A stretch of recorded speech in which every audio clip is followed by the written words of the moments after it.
अनुच्छेद 21 ये 20 का भाई है।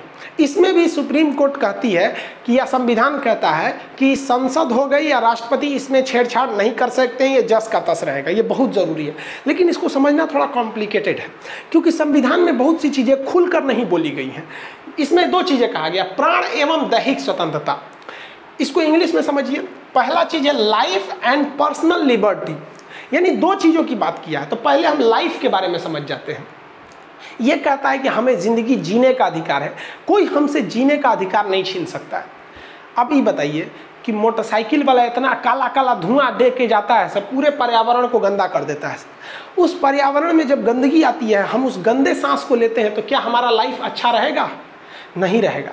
तो सुप्रीम कोर्ट कहता है कि अनुच्छेद 21 जो लाइफ की बात कर रहा है, इसमें पर्यावरण की भी बात है। इसीलिए आपके गाड़ी का अगर पोल्यूशन फेल है, ज़्यादा पोल्यूशन करती है, तो आपके गाड़ी को उठा के थाना में बंद कर दिया जाता है या फिर फाइन लगाया जाता है।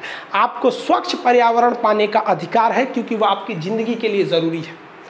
आपकी जान कोई नहीं ले सकता है, ये कहता है प्राण की स्वतंत्रता है, तो खुद आप भी अपनी जान नहीं ले सकते, यानी आप सुसाइड भी नहीं कर सकते हैं। सोचिए कितना खतरनाक कानून है। आपकी जान कोई और नहीं ले सकता है, तो फिर आप कौन होते हैं खुद की जान लेने वाले?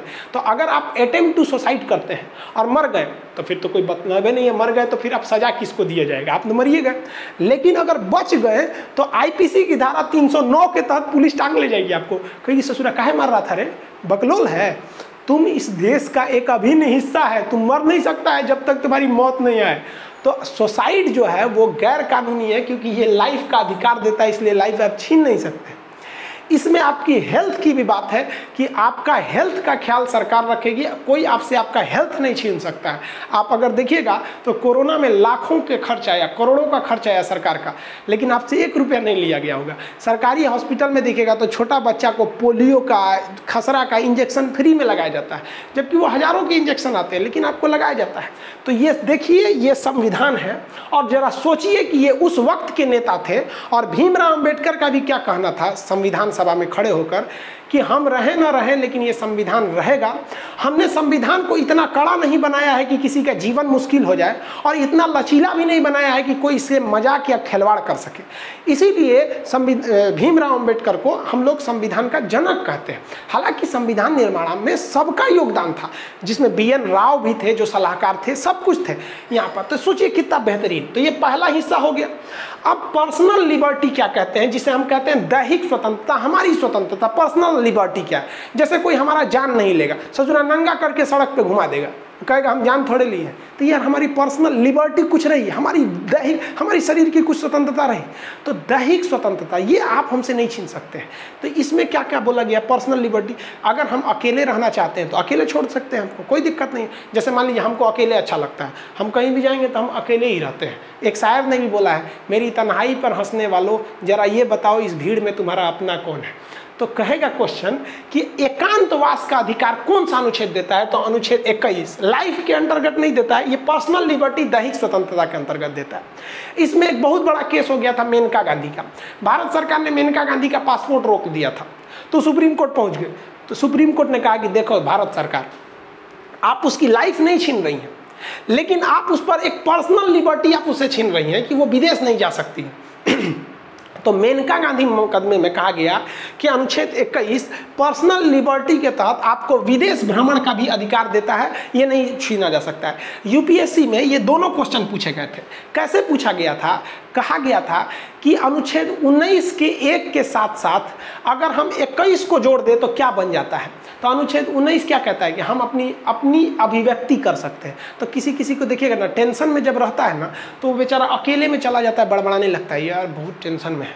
तो ये वो अभिव्यक्ति कर रहा है, और अकेले में रह सकता है क्योंकि वो उसकी पर्सनल लिबर्टी है, वो जहाँ चाहे रह सकता है। तो एकांतवास का भी अधिकार किस में है? 19 में है। किस साइड में है? लाइफ साइड में नहीं है, पर्सनल लिबर्टी में। इसी में निजता का अधिकार है।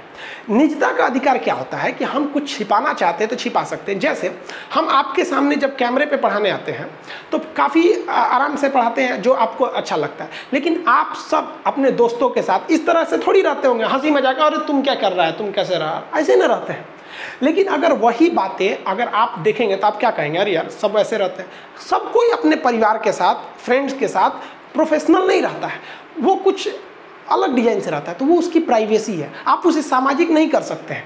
क्या चीज़ है, जैसे हम फ़ोन रिकॉर्ड, मान लीजिए हम कॉल पे बात कर रहे हैं, अपने दोस्त से बात कर रहे हैं, तो ये हमारी उसकी पर्सनल बातें हो सकती हैं, दोस्तों में कुछ भी बोल सकते हैं, आप उसको रिकॉर्डिंग करके सुना दीजिएगा, तो ये आपका क्या है भाई, ये पर्सनल की उसके खिलाफ बातें हैं, ये नहीं कर सकते हैं। लेकिन इसका कई जगह उल्लंघन भी देखने को मिल जाता है। जैसे कोई चीज़ वायरल हो जाती है, किसी का लीक हुआ वायरल हो गया, आप मीडिया को बहाना मिल जाता है कि हम थोड़े किए हैं, वायरल हो गया, हम बता रहे हैं कि ये वायरल चीज़ें हैं।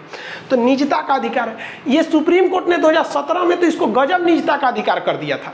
दिल्ली का एक मैटर था, एक महिला रतिया 2 बजे किसी से चैटिंग कर रही थी, तो उसका पति रतिया को उठा कर, रे कोना से बतिया रही रे, पहिलका वाला से, तो लॉक कर दी मोबाइल बा, तो कहा लॉक खोल, लॉक खोल, तो कहीं नहीं खोलेंगे, तो उसको डिवोर्स दे दिया, कहा कि 2 बजे के रात से बतिया रही, उससे सीधी सुप्रीम कोर्ट चल गई, करी कि हाँ हमरे भी आटो ले, तो का खरीद लिया हमको। अरे भाई साहब, बड़ी बड़ी बवाल हुआ था। तो कहा गया, सुप्रीम कोर्ट ने कहा कि भाई ये पर्सनल लिबर्टी है, आप किसी से पासवर्ड या उसकी निजता का चीज़ें नहीं छीन सकते हैं। और सुप्रीम कोर्ट ने एडल्ट्री को ख़त्म कर दिया। अब समझिए ये क्या थी, अंग्रेजों ने 1860 में जब आईपीसी बनाया तो उसने कहा कि किसी भी शादीशुदा महिला को यदि कोई दूसरा आदमी उसके पति के बिना परमिशन, यानी पति परमिशन थोड़े देगा कि हमारी मेहरारू को लाइन मारो, मतलब उसके पति से छुपाकर उस महिला से